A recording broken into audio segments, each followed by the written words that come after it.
Trump signs executive order banning trans women from participating in women's sports. Dear viewers, please subscribe this channel and share this news. US President Donald Trump pledges trans women in girls and women's sports, transgender women, signed an executive order prohibiting participation. He signed on Wednesday.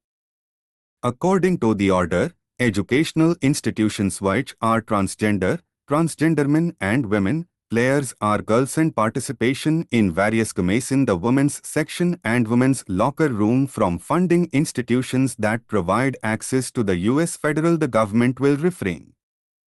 The Elimination of Gender Discrimination Act, Title IX, of 1972 in the education sector, we are taking dollars from taxpayers, Trump said. I am giving notice to every school, if you are on the women's team, men, trans women, want to control and access your locker room if you want to, you will be investigated for Title IX infringement would be.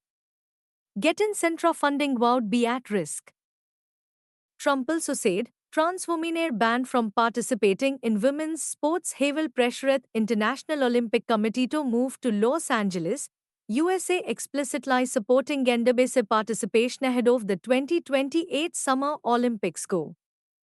The Olympic Committee has international gunning the participation of trans men and women in sport left it to agencies.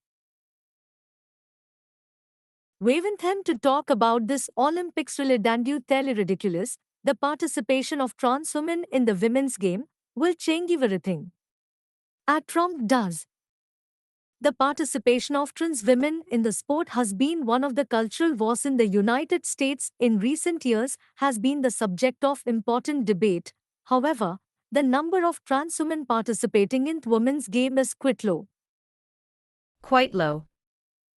National Collegiate Athletics Association, NCAA, President Charlie Baker filed Senate last December. He attended a hearing before the panel.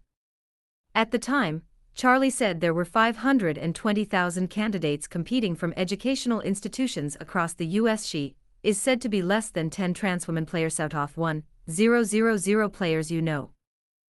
A Gallup poll in 2023 found that trans athletes U.S. showed low participation in gender-compatible sports, says U.S. 69% of people think. That is 7 points higher than 2021 survey. NCAA President Charlie Baker, in a statement welcoming Trump's executive order, he said order was a clear and national standard for participation in sports that will do.